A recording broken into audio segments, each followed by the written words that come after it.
Vamos a retomar entonces. Alguien preguntaba antes de qué manera podríamos responder en torno a esta pregunta, qué sé acerca de lo que los estudiantes comprenden sobre naturaleza de la ciencia, para poder decir que estamos hablando de este segundo nivel de conocimiento, para efectivamente referirnos a la naturaleza de la ciencia y no referirnos al conocimiento científico. Aquí yo les comparto algunos posibles ejemplos, algunas posibles ideas que nuestros Infinito. estudiantes tendrían o pueden tener acerca de la ciencia o acerca de la naturaleza de la ciencia. Eh, y justamente el primer ejemplo tiene que ver con lo último que mencionábamos recién. Eh, Alguien había expuesto en el ejercicio, había escrito, bueno, la ciencia tiene distintos enfoques. Y habíamos concordado en que hacer ciencia podía implicar, según esa descripción, eh, distintos procedimientos o distintas metodologías. Pero al mismo tiempo yo les señalaba que mi impresión es que los estudiantes, o las personas en general, más bien tienen la idea de que para hacer ciencia hay que seguir un único método, que es lo que se conoce como método científico. Así es que, por ejemplo, una posible idea es que nuestros estudiantes comprendan que la ciencia lo que hace básicamente es aplicar el método científico. Esta es una idea bien generalizada, bien extendida. Y por supuesto se contradice en parte con la idea de que la ciencia tiene distintos enfoques. Podría ser, por supuesto, que las personas también tengan esta idea de que la ciencia tiene distintos enfoques, y por lo tanto es también pertinente, ¿de acuerdo? Solamente digo que me parece que lo más frecuente es que los estudiantes tengan la idea de que la ciencia corresponde a la aplicación del método científico, de un método científico. Otra posible idea, eh, muy sencilla por supuesto, pero que tiene que ver con la naturaleza de la ciencia, es que para hacer ciencia hay que disponer de laboratorios o hay que usar laboratorios.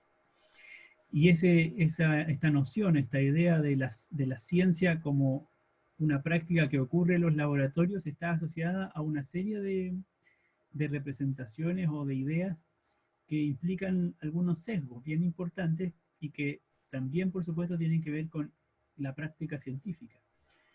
En ese sentido, muchas veces cuando los estudiantes piensan en hacer ciencia o piensan en quienes hacen ciencia, lo identifican al mundo más bien masculino. Entonces pueden decir los científicos en general son hombres. Simplemente porque hay una idea extendida, muchas veces por las representaciones de los científicos que uno encuentra en los medios de comunicación, por ejemplo, donde prevalece la figura del hombre por sobre la figura de la mujer. Y muchas veces esto tiene impacto significativo en la formación de los estudiantes, porque ocurre que las carreras científicas o las carreras del área de ciencia son especialmente elegidas más por hombres que por mujeres. Y eso no tiene que ver necesariamente con diferencias en capacidades cognitivas o en habilidades que puedan tener hombres y mujeres, sino especialmente por sesgos culturales de este tipo. La idea de que la práctica científica está asociada a los hombres, especialmente. O también la idea, junto con esta visión, imagen de los científicos como hombres que trabajan en un laboratorio, la idea de que tienen mucha inteligencia o de que son solitarios o de que trabajan siempre con un cierto tipo de vestimenta y tienen el pelo desordenado, etcétera. Todas esas imágenes, todas esas representaciones son de alguna manera sesgos que corresponden a una visión, a una idea acerca de en qué consiste la ciencia.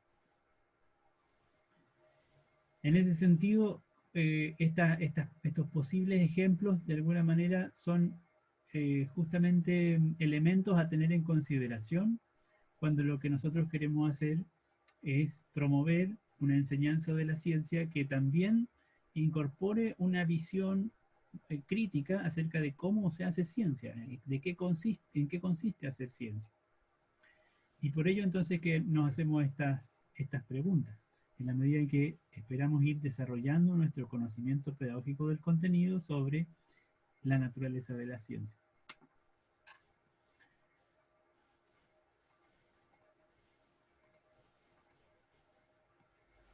Vamos a revisar un par de ejemplos más que aparecen en el taller en relación con las otras dimensiones de naturaleza de la ciencia según sus ideas iniciales. Por ejemplo, ¿qué es lo que hay en el currículo sobre naturaleza de la ciencia? Hay una primera respuesta que es bien general porque se refiere a los contenidos de cada unidad de los cursos. Por ejemplo, dice en primero básico, la unidad 2 habla de los seres vivos. En este caso, estamos hablando de el conocimiento de primer nivel o del conocimiento de segundo nivel. Del primer nivel. Estamos hablando del primer nivel, ¿cierto? Por supuesto, el currículo de ciencias naturales menciona o define los aprendizajes correspondientes al conocimiento científico de distintas áreas. Y en ese sentido, por supuesto, el currículo hace referencia a conocimiento científico, es decir, a todo ese campo de conocimiento que identificamos como de primer nivel. Los seres vivos, o los cambios y estructura de la materia, o fuerza y movimiento, electricidad, la estructura y función de las plantas, la estructura del cuerpo humano, o los sistemas del cuerpo humano, etc.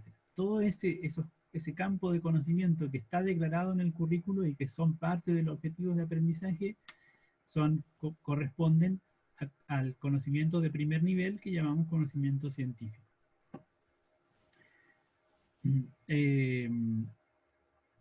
Por lo tanto, estas respuestas más bien pertenecerían a esa área de conocimiento.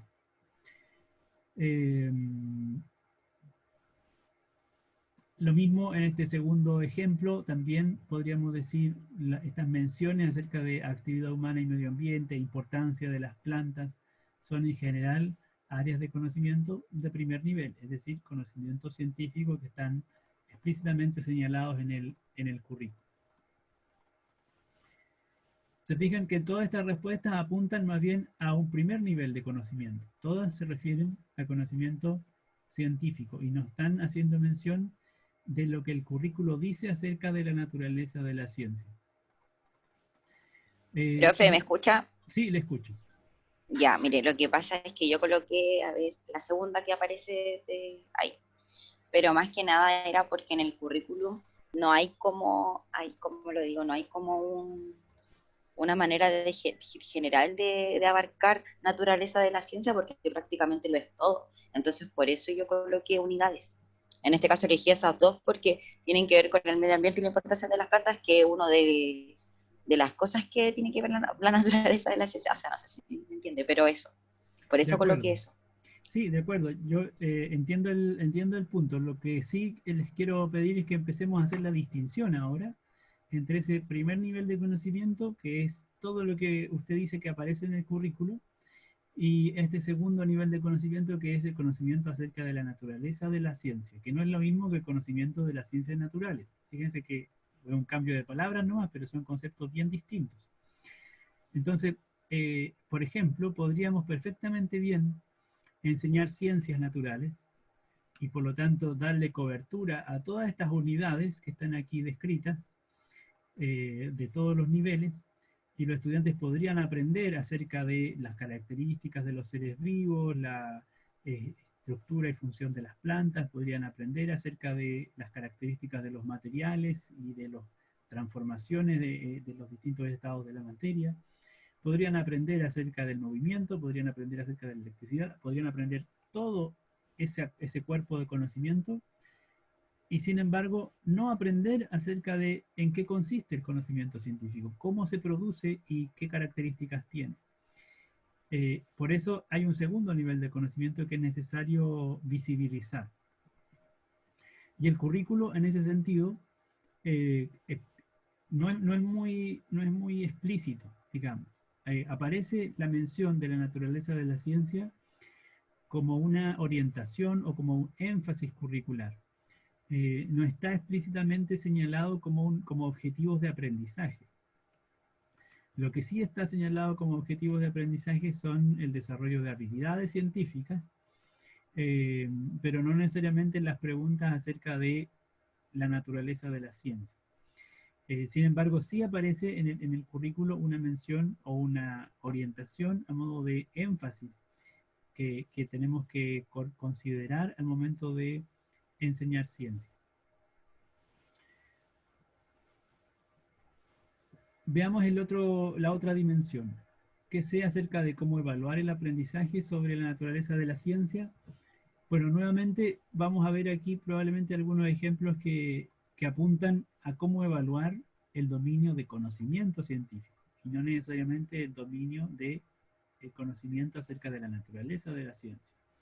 Porque preguntar a los estudiantes qué es lo que conocen de estos conceptos por separado y cómo los asocian, bueno, aquí hay algo interesante, sí, de todos modos, porque se refiere a estos conceptos. Entonces, eventualmente uno podría preguntarle a los estudiantes, bueno, ¿qué crees tú que es la ciencia?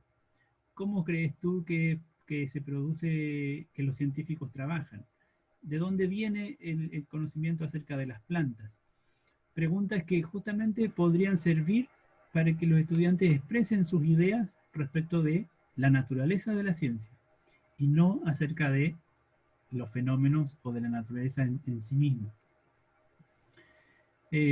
Para hacer la distinción explícitamente, en un ejemplo concreto, fíjense la diferencia entre preguntarle al estudiante, ¿cómo crees tú que las plantas se alimentan? Si yo le pregunto al estudiante, ¿cómo crees tú que las plantas se alimentan? Entonces le estoy preguntando acerca de sus creencias respecto de el fenómeno, respecto de el crecimiento, alimentación, desarrollo de las plantas. Eventualmente, yo lo que voy a hacer luego es enseñarle acerca de fotosíntesis, por ejemplo, porque yo sé que las plantas producen su propio alimento y eso ocurre a través de la fotosíntesis, etc. Entonces, esta pregunta, ¿cómo crees tú que las plantas se alimentan? Es una pregunta que apunta al primer nivel de conocimiento, el nivel acerca de el conocimiento acerca de los fenómenos del mundo natural. Pero si luego yo le hago otra pregunta a los estudiantes, le pregunto, ¿cómo crees tú que sabemos o que se puede saber que las plantas realizan fotosíntesis? ¿Cómo crees tú que llegamos a la idea o la ciencia llegó a la idea de que las plantas producen su propio alimento? Esa pregunta no es acerca del fenómeno, sino que es acerca de el conocimiento que tenemos de las plantas. Ahí hay una distinción entre preguntas acerca del primer nivel y preguntas acerca del segundo nivel. Profe, ¿puede repetir la segunda, por favor? El segundo ejemplo que yo les ponía es algo así como, ¿cómo crees tú o qué crees tú cuál fue el origen o de qué manera sabemos o podemos decir o podemos saber que las plantas realizan fotosíntesis? ¿Cómo crees tú que cómo crees tú que sabemos que las plantas producen su propio alimento? Entonces el estudiante podría decir, bueno, observamos a las plantas, hay que hacer mediciones, hay que hacer experimentos. Esas respuestas apuntan a la forma en la cual se produjo el conocimiento o se produce el conocimiento científico.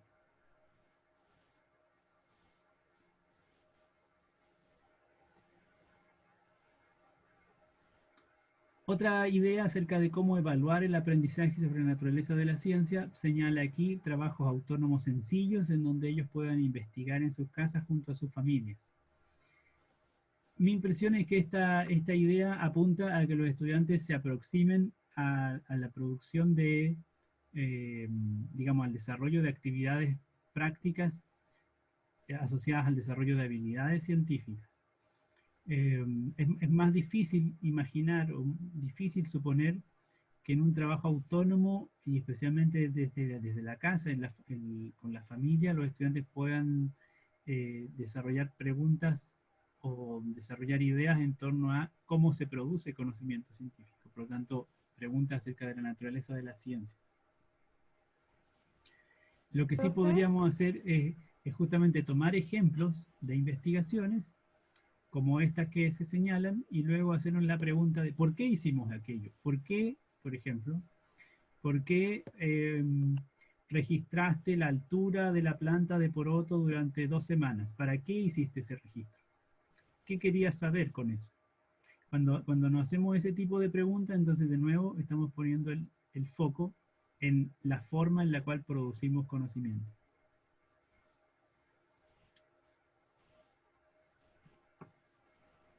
profe, ¿Sí? pero cuando uno dice ya que ellos pueden investigar, ¿no se acerca también a que ellos se acerquen a cómo se produce este conocimiento, cómo están investigando, como los científicos, no sé? Estoy de acuerdo en que efectivamente si es que uno le pide a los estudiantes o les propone que realicen una investigación de cualquier tipo, digamos una investigación de manera autónoma o una investigación guiada en el aula, lo que uno está haciendo es promoviendo o permitiendo que los estudiantes modelen la práctica científica. Y en ese sentido, sí, efectivamente esperamos que los estudiantes desarrollen habilidades de conocimiento científico, habilidades asociadas a la producción de conocimiento científico. Sin embargo, para poder abordar o para poder desarrollar el conocimiento acerca de la naturaleza de la ciencia, entonces necesariamente creo yo hay que incorporar preguntas o instancias que dentro de esa práctica, dentro de esa investigación, le lleve a los estudiantes a preguntarse qué es lo que están haciendo, para qué lo están haciendo y de qué manera se obtienen las conclusiones que se obtienen o los resultados que se obtienen. Son preguntas, de nuevo, habría que incorporar preguntas acerca de lo que se está haciendo y no preguntas acerca del fenómeno, ¿ya? Entonces uno puede, por ejemplo, proponerle a los estudiantes que investiguen acerca del crecimiento de las plantas utilizando el modelo de la semilla de la planta de poroto, haciendo germinar el poroto, etc. Y hace ese experimento o esa demostración, lo utiliza para que los estudiantes aprendan acerca del crecimiento de las plantas. Por lo tanto, esa investigación sirve para desarrollar conocimientos de primer nivel. Pero si ahora le hago preguntas al estudiante acerca de por qué hiciste lo que hiciste o por qué hicimos lo que hicimos y de qué manera los datos que recolectaste se relacionan con la conclusión, esas preguntas son acerca del procedimiento, son acerca de la forma en la cual se produce conocimiento y por lo tanto son preguntas del segundo nivel. No solo, digamos, el solo hecho de hacer investigación no nos va a llevar a desarrollar conocimiento acerca de la naturaleza de la ciencia. Es necesario incorporar esta otra dimensión, estas preguntas explícitas acerca de por qué hacemos lo que hacemos. De hecho, por ejemplo, un ámbito de conocimiento importante en relación con la naturaleza de la ciencia es comprender que para que una investigación o para que el conocimiento científico sea, digamos, válido, entonces es muy importante que haya coherencia entre las observaciones, los datos, las conclusiones. Esa coherencia, por supuesto, es parte de la práctica científica. Esa mirada o ese análisis es un análisis de segundo nivel. Que los datos, las observaciones, las conclusiones sean coherentes entre sí, es parte de un conocimiento de las características del conocimiento científico. Entonces, la investigación para que sea del segundo nivel, sí o sí deben haber como preguntas como más profundas, como por qué lo estamos haciendo Claro, y esas cosas. exactamente, exactamente. No necesariamente podemos decir que son más profundas, pero sí o sea, quiero decir, no es que quiera menospreciar, ¿cierto?, el experimento o la investigación por el hecho de que no hagamos estas otras preguntas, todo lo contrario. La idea es enriquecer o fortalecer el aprendizaje de la enseñanza de la ciencia incorporando esta dimensión que podemos decir que es epistemológica. Entonces podríamos colocar estas preguntas epistemológicas para complementar el trabajo de aprendizaje en torno a los conocimientos científicos. Finalmente, algunas ideas en torno a las estrategias para enseñar naturaleza de la ciencia. Bueno, dicen aquí utilizar materiales didácticos como presentaciones o videos, sirviendo como estrategias para captar la atención del estudiante, para posteriormente realizar actividades estratégicas para que capten el conocimiento esperado. Bueno, por supuesto, toda esta descripción es pertinente para cualquiera de los dos niveles de conocimiento que consideremos. Podríamos utilizar esta misma descripción, material didáctico, presentaciones, videos, etcétera, para enseñar conocimiento científico, pero también podríamos utilizarla para enseñar naturaleza de la ciencia. En ese sentido, naturaleza de la ciencia también es un contenido que podemos presentar, que podemos modelar, que podemos describir.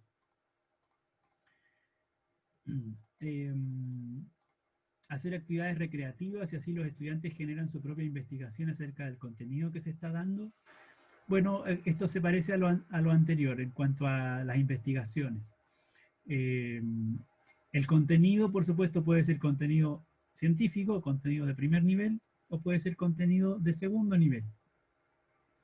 Y en ese sentido, si hacemos una investigación, entonces podemos poner foco en el primer nivel y preguntarnos y hacer preguntas acerca del fenómeno, y también podemos hacer preguntas acerca de qué estamos haciendo para conocer el fenómeno, qué estamos haciendo para llegar a un cierto conocimiento, y entonces el contenido es de segundo nivel.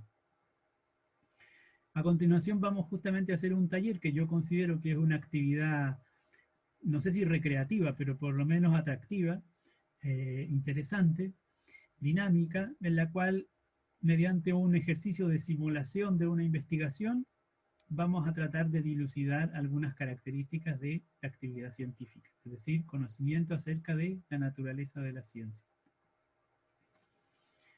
Lo mismo podemos decir respecto a utilizar objetos novedosos en el aula relacionados a las ciencias. En el caso de que el colegio tenga laboratorio, llevarlos a conocer los implementos que se utilizan. Esto me parece también muy, muy pertinente. Fíjense que una cosa es utilizar el laboratorio para observar, describir o experimentar en torno a un fenómeno. Otra cosa es utilizar el laboratorio como objeto de análisis y hacernos las preguntas acerca de para qué se utilizan ciertos implementos, cómo se hacen las mediciones, etc. Preguntas que tienen que ver más con cómo se produce conocimiento. Bueno, vamos a dejar hasta ahí la revisión de estas ideas preliminares para volver al modelo y luego al ejercicio que les mencionaba. Aquí hay algunas otras posibles respuestas o ideas en torno a cada una de estas dimensiones que tienen que ver con el CPC de naturaleza de la ciencia. Como les mencionaba antes, en el caso del currículo, tenemos algunas menciones más bien generales en forma de énfasis o en forma de orientaciones que explícitamente hablan de naturaleza de la ciencia, que explícitamente hablan de indagación científica, que explícitamente hablan de habilidades científicas. En el currículo especialmente se enfatiza, se relevan los objetivos de aprendizaje asociados a habilidades, mientras que indagación y naturaleza de la ciencia aparecen, como les digo, a modo de orientaciones o énfasis más bien generales, y no a nivel de objetivos específicos. Luego, en torno a cómo evaluar el aprendizaje sobre la naturaleza de la ciencia, por supuesto aquí no hay mucha diferencia, no tiene por qué haber mucha diferencia en relación con evaluar el aprendizaje acerca del conocimiento científico de primer nivel. Igualmente vamos a poder utilizar cuestionarios de distinto tipo. Los estudiantes pueden hacer dibujos o representaciones o dramatizaciones, o eventualmente, por ejemplo, tomar noticias científicas y analizarlas.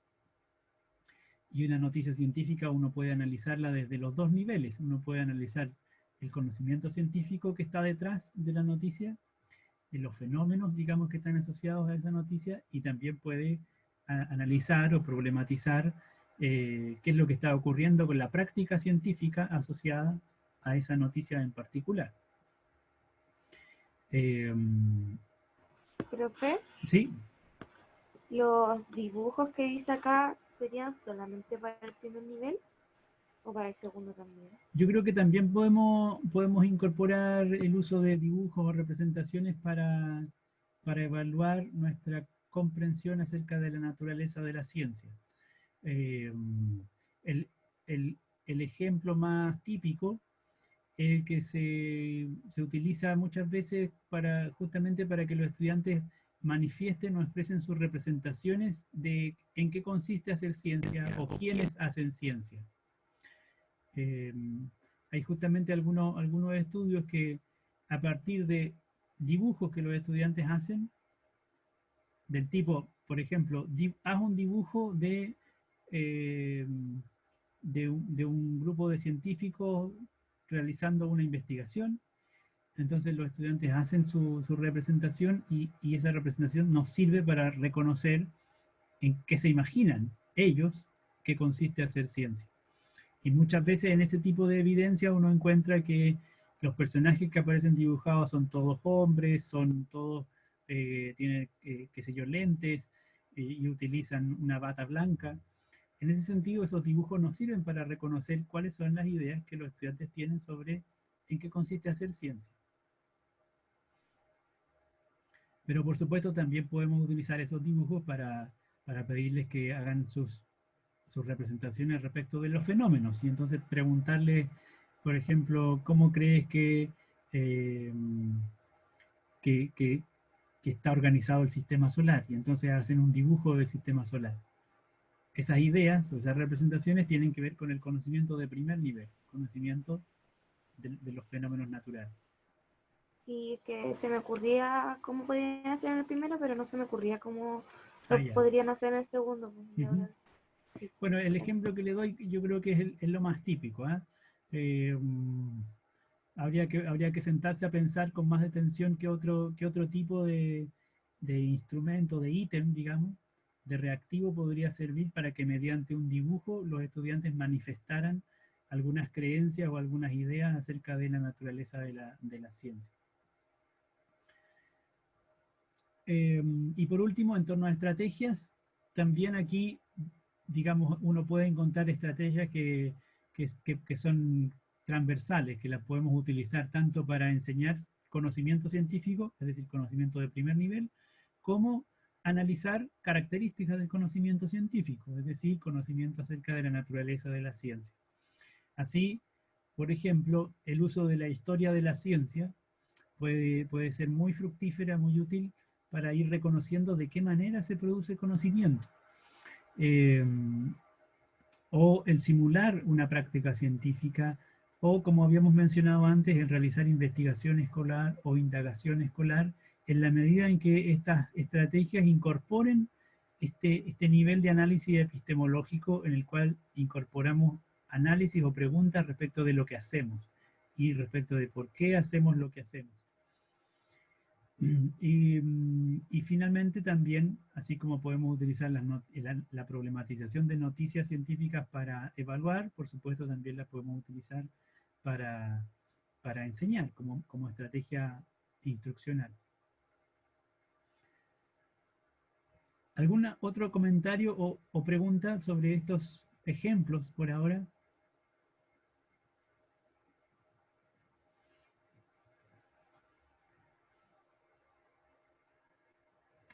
Como son ejemplos, por supuesto, de lo que se trata es que podamos progresivamente, no solo en el curso, sino de aquí en adelante, ir revisando nuestro conocimiento acerca de cada una de estas dimensiones en relación con la naturaleza de la ciencia, con el objeto de que en el ejercicio de nuestra enseñanza podamos ir demostrando un CPC más desarrollado que nos permita, un CPC respecto de este tópico, que nos permita justamente promover un mayor y un mejor aprendizaje acerca de la naturaleza de la ciencia. Vamos a realizar entonces a continuación una actividad con la cual espero que podamos cerrar la sesión de hoy para no extendernos demasiado. Y justamente esta actividad vamos a considerar que es una estrategia de enseñanza que apunta a fomentar o a enfatizar el aprendizaje en torno a la naturaleza de la ciencia. Específicamente la podemos catalogar como una simulación de actividad científica. No vamos a agotar o a revisar por completo la actividad hoy, sino que la vamos a ir utilizando en las clases siguientes para, para ir comentándola e ir contrastando lo que hacemos con algunas de las ideas sobre naturaleza de la ciencia. Por eso entonces vamos a dar paso a este taller grupal que se denomina Huesos Misteriosos. Es un taller grupal que vamos a realizar de manera virtual. En este momento hay 26 personas conectadas, así que vamos a intentar que mediante la misma plataforma podamos hacer una distribución de grupos y hacer un trabajo en línea para obtener un resultado como equipos. ¿En qué consiste este taller de huesos misteriosos? Vamos a simular justamente una práctica de un equipo de investigadores que podríamos identificar o caracterizar como paleontólogos. Personas que se dedican al estudio de evidencia fósil de organismos, por supuesto, extintos. En este caso, se trata de huesos fosilizados de dinosaurios. Resulta que fueron encontrados un conjunto de huesos de un espécimen de hace millones de años atrás. Esos huesos fueron escaneados y nosotros tenemos ahora acceso a una versión gráfica digital, además de estos huesos. Así es que en grupos de 3 estudiantes vamos a hacer el ejercicio de conformar un equipo de paleontólogos cuya misión, cuyo propósito como científicos es hacer una reconstrucción del animal que se supone estuvo vivo hace millones de años atrás. ¿Cómo lo hacemos? En general, por supuesto, haciendo uso de nuestro conocimiento previo sobre los esqueletos, porque es prácticamente todo de lo que disponemos, de los conocimientos acerca de la anatomía de los animales. Por supuesto, tenemos conocimiento de la anatomía de los animales más bien existentes actualmente, o más conocimiento incluso de nuestra propia anatomía, y eso debería servirnos para intentar reconstruir la estructura ósea del animal prehistórico. Profe, ¿Sí? Somos 25 y son grupos de 3, ¿podemos quedar un grupo de 4? Sí, pero yo les voy a organizar los grupos automáticamente, así es que Usted los va a hacer. va a quedar algún grupo de 4 probablemente, pero no va a ser problema, ¿ya? Deben quedar pocos minutos de esta sesión, ¿cierto? Le quedan 6. Ah, ya, muchas gracias. Entonces, este es el registro fósil, o la evidencia fósil. Tenemos aquí el conjunto de huesos del dinosaurio, que por supuesto no conocemos, y lo que tenemos que hacer como equipo es reconstruirlo. Ustedes van a poder acceder a un documento exactamente igual que este, que va a estar compartido en línea, y en grupo pueden ir justamente haciendo la reconstrucción. Para eso los huesos están separados, entonces ustedes los pueden seleccionar y arrastrar, mover. Cada componente está independiente, y además, por supuesto, haciendo uso de las funciones de la plataforma, pueden girarlos. Si ustedes hacen clic sobre ese círculo, entonces se puede rotar la estructura para conformar el esqueleto como se les ocurra a ustedes que pueda ser, porque la verdad no tenemos la menor idea de cuál pudo ser la organización de este animal, la estructura de este animal. A modo de ejemplo, solamente voy a tomar esta primera estructura ósea. ¿Qué creen ustedes que es esta parte del animal? ¿El cráneo? ¿Por qué dice usted que es el cráneo? Porque tiene como su forma alargada y supuestamente unos dientes. Ah, interesante, ¿cierto? Efectivamente podríamos decir, bueno, esto parece tener la forma de una cavidad eh, alargada, ¿cierto? Y que tiene además algo que parecen ser dientes, así es que puede corresponder a la mandíbula. Eh, y eso de hecho se parece mucho a esta Y otra parte. ¿Sí? sí, a Dígame. esa le iba a decir. ¿Cierto? Acá parece que No, a eso mismo le iba a decir que ¿sí? se complementa con el otro. Eso. Entonces, si yo quisiera construir el cráneo, a lo mejor el cráneo, a lo mejor, no lo sé, pero tal vez el cráneo de este dinosaurio tenía esta mandíbula, ¿cierto? Y puede ser que el cráneo de este dinosaurio haya sido de esta forma, que estuviera compuesto por estos dos huesos. Bueno, a lo mejor nos hace sentido, ¿cierto? Por la estructura, porque aquí eventualmente sabemos que en la anatomía de la boca tiene que haber una articulación entre la mandíbula superior y la inferior, están los dientes. Sí, esto me hace mucho sentido. Parece ser que esto fue el cráneo de este dinosaurio. Bueno, ¿y qué pasa con el resto de su cuerpo? En eso consiste la actividad que vamos a hacer a continuación.